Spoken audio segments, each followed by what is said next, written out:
नमस्कार. प्रतिविश्व एक श्रवणोत्सव या यूट्यूब चॅनलवर तुम्हा सर्वांचं मनापासून स्वागत. मी इथे विठ्ठलवाडीच्या विठ्ठल मंदिरात आहे. पांडुरंग समोर आहे. आळंदीहून एक दिंडी इथे आलेली आहे.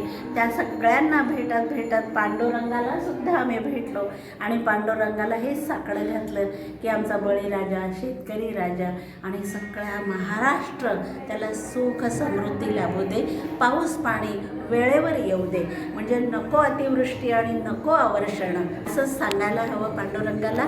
आपण थोडीशी बातचीत करूयात, वारी संबंधी जाणून घेऊयात.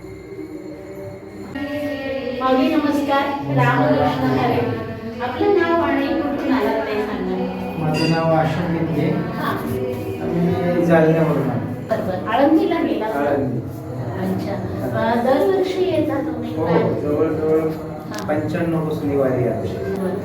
काय या वारीबद्दलच्या भावना आहेत तुमच्या? दरवर्षी येतो म्हणजे वारीमध्ये वारंवार म्हणजे वारंवार जी गोष्ट घडते ती वारी. तुमची काय भावना आहे त्याच्याबद्दल ते सांगा. वारी खऱ्या अर्थाने जीवन जगायला शिकवते.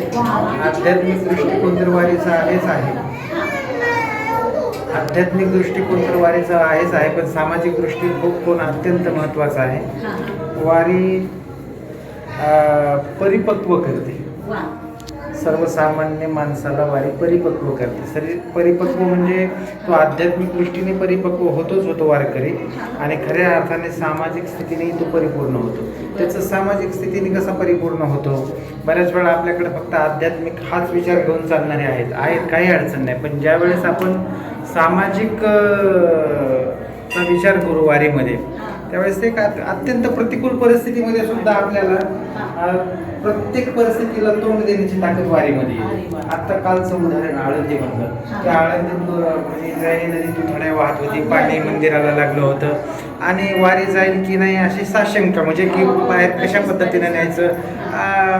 तसं प्रशासनाने आवाहन केलं की वारकऱ्यांनी आळंदीत जमू नये, बाहेर यावं वगैरे वगैरे, पण वारकऱ्यांनी सांगितलं की आमची निष्ठा आहे ज्ञानोबांप्रती, बस आम्ही याच ठिकाणावर येणार. मार्ग काढण्याचं काम ज्ञानेश्वर माऊली करणार आहेत, पांडुरंग करणार आहेत, आणि माऊलीवरची पूर्ण निष्ठा, विश्वास की त्या दिवशी तेवढा पाण्याचा जोर राहिला, पण त्याच्यानंतर मात्र तो जोर ओसरला आणि खऱ्या अर्थाने ज्या दिवशी माऊली निघणार आहेत त्या दिवशी पूर्ण इंद्रायणी मोकळी झाली.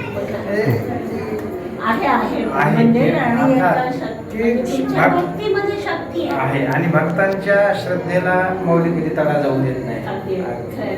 आणि मग ते कुठलेही संकट असो, इतर सर्वसामान्य संकट, कुठलेही संकट असो, म्हणजे एकेकाळी तर असं झालं, आता कोरोनाच्या काळातही वारी बंद झाली, पण काही निष्ठावान वारकऱ्यांनी ती केली. त्याच्या अगोदर प्लेगची साथ आली आणि त्यावेळेस सांगितलं वारी बंद आहे, जाऊ नका.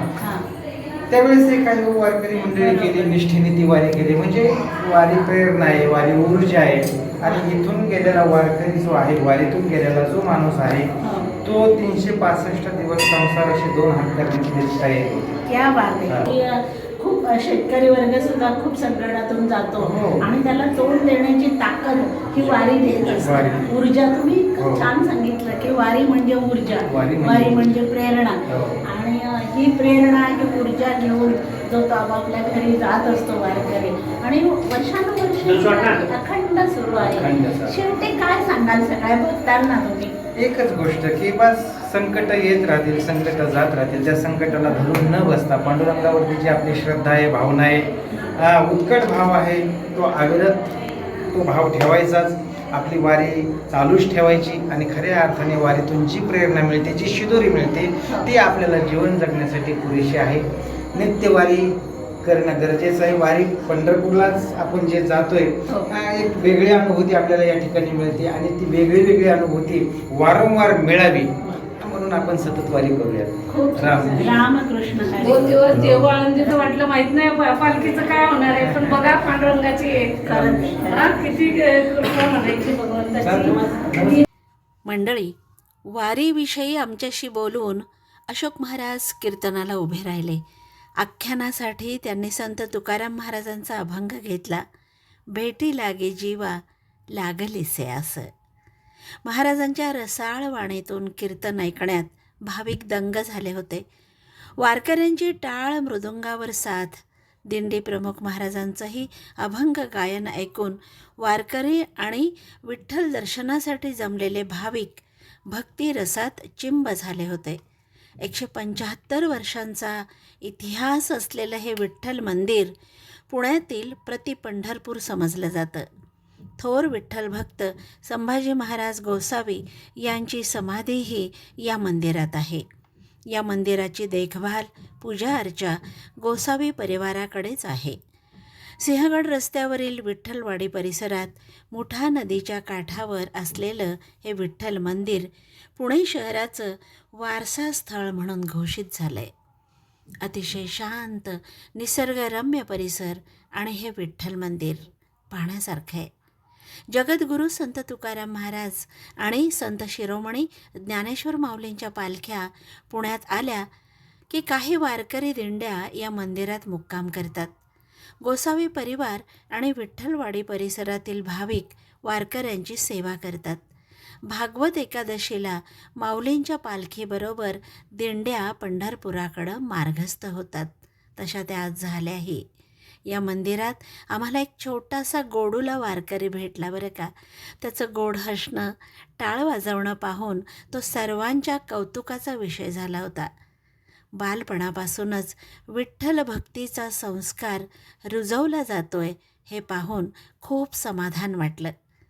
कीर्तनकार महाराजांना मनापासून आम्ही धन्यवाद दिले. वारकरी गात असलेला तुकोबांचा अभंग हेच सांगत होता की विठुराया, तुझ्या भेटीची आस मनात घेऊनच आम्ही तुझ्याकडे निघालोय.